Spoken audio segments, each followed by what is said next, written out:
As we reported earlier, City Councilmember Julie Menin is claiming victory in the race to become the chamber's next speaker.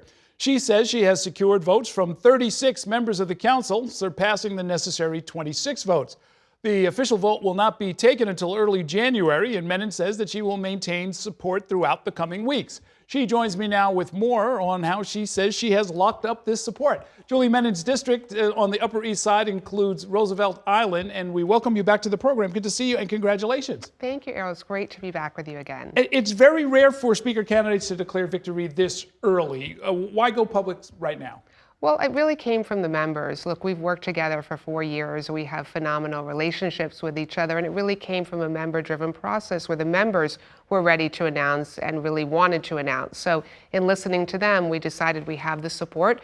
We're going to go public with it. So we announced 36 members today, and we're really thrilled about the diverse, broad-based coalition across every single borough. Is there a team forming? Will there be upcoming announcements about possible committee chairs, especially land use and finance, of course? I'm going to continue to talk to my colleagues about that, obviously, and so that will be an ongoing discussion. Some of your colleagues, I'm thinking of Shahana Hanif in particular, they said that they're going to hold the line and that the vote is not held until January. Things can change. How final is this? Well, I think having 36 members at this juncture in conjunction, again, with county leaders, with so many labor unions, really speaks to the broad-based coalition that we've been building. And so I look forward to talking to the additional colleagues, and I think that we are definitely going to continue those conversations. And I look forward to speaking to Councilmember Hanif. According to the Daily News, you've been telling council members that you would consider bringing back the subpoena power that the council has. In part to sort of serve as a check on the incoming administration of Mayor-elect Mamdani. Is that true? No, what I said was actually that we should utilize the subpoena power against bad actor corporations. I'm a lawyer. As you know, I've served in a senior role at the New York City Law Department. I served as commissioner of the Department of Consumer and Worker Protection, where we did groundbreaking investigations. And we really have never utilized this subpoena power against bad actor corporations that are not fully implementing our laws. We pass some laws and then oftentimes they're completely ignored. We need to be far more proactive. And I actually think by suing these bad actor corporations, it's in line with the mayor-elect's agenda.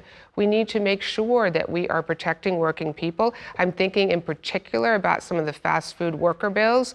I served as commissioner when we morphed the Department of Consumer Protection to Consumer and Worker Protection to really build out that portfolio.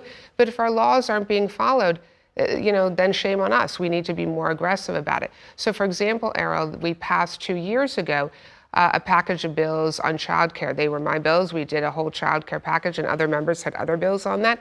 They largely were not implemented. So what do we need to do about that? Certainly around the bad actor corporations, we should be more aggressive, and that's something that I think we really need to be focused on. And I'm excited about that potential. If you look at the city charter, if you look at the city council rules, it clearly gives the city council the power to sue a corporation that is not following our laws. Okay, very interesting. Have you talked with Mayor-elect Mamdani since the general election? Yes, I talked to him today, in fact, and we had a wonderful conversation, and I look forward to partnering with him over the next 4 years. Okay, now, I was looking at this. Did you support anybody? And I know you didn't support him, but you didn't support anybody in the race for mayor? I didn't support anyone because when in the primary election, because I'd already announced that I was running for speaker, I was very clear that I was not going to support a candidate for mayor in the primary or in the general. So I announced in the primary that irrespective of whoever won the primary, I did not plan on making endorsement in the general election because I was running for speaker. And in running for speaker, you really want to bring the body together. So I was very clear about that. With that said, I'm very excited to partner with the mayor-elect. There is so much that we can focus on this affordability agenda. Certainly on building more affordable housing. We have both a duty and obligation to do that. And I think really the council can be an incredibly proactive partner in that. I really want us to look at the city-owned assets that we have, over 1,000 decast buildings that are vacant or under purpose. Let's build affordable housing on them. Let's look at our 215 public library branches. Some of them are suitable for affordable housing. Let's look at that as well. And so I think that there's a lot of potential around that. Universal childcare. Over 375,000 parents left the workforce recently. Now that has an economic cost to the city. It costs the city about $2.2 billion in lost revenue. So we must do universal childcare, and we must go to the state and ask for the funding for that. and also look at the city budget as well to see are there pockets of savings. Well, that's half of his agenda. Let's just do the other two. But what do you think about this idea of city-owned stores, one in each borough? So I think that we've got an affordability problem on groceries, and anything that we can do to lower grocery prices is something that we obviously need to look at. I think we also need to look at healthcare costs. So earlier the council passed my bill, the Office of Healthcare Accountability. That has now been set up at the Department of Health. That office, Errol, can save the city approximately $2 billion a year. Why? Because now that we know what hospitals are charging us, and we have a workforce of over 300,000 city workers that we obviously pay for their health care and their health care when they're retired and their dependents' health care, that nut is $11 billion. Just 5 years ago, it was $6 billion. It's almost doubled in 5 years. It's unsustainable.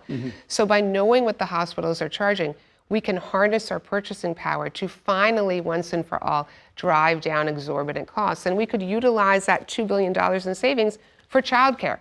So I'm very excited about that potential. Yeah, I remember when you came in and talked about that bill. And so, right, that is a portion of the money that might be needed for some other parts of the agenda. Exactly. And I guess fast and free buses and the rent freeze. What do you think? So fast and free buses, absolutely. I mean, I think for so many New Yorkers, they are complaining the buses are slow, they're expensive. And so anything we can do to aid public transportation, we should be supporting. On the rent freeze, so the rent freeze, obviously the mayor-elect has 100% control over appointees to the Rent Guidelines Board. The council does not. Where I think the council can partner is on building more affordable housing. And I think, again, we can't be so reactive. We just react when we have a ULURP. We need to be proactive partners in the affordability crisis, and that means looking in every single neighborhood. Where can we build affordable housing? I mentioned when I came on the show earlier, one idea of Governor's Island. I used to serve on the board of Governor's Island. There's a residential deed restriction. Why don't we try to lift it? And that could be one area to build affordable housing, but there are dozens of other ideas. So it's really about being proactive.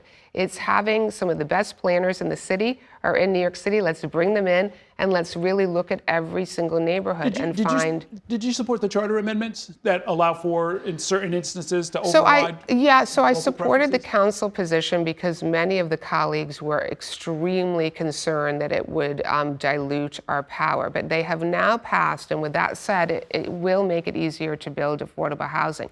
It does diminish the power of the council, but it doesn't diminish our power in terms of being proactive around finding these areas within our respective districts to build more affordable housing. Well, conveniently enough, it gives a little more power to the council speaker, right? It does. It's certainly on the appeals board. It absolutely does. And there, again, we would look to partner with the mayor, with the borough president. Those are the three appointees on the appeals board, and really come to a collective decision about how do we build more affordable housing in our city, because the city is simply unaffordable for the vast majority of New Yorkers, and we have a duty and obligation to address that moving forward. Okay, looking forward to talking about more of this. Congratulations once again. Thanks for coming in. Thanks so much, Errol.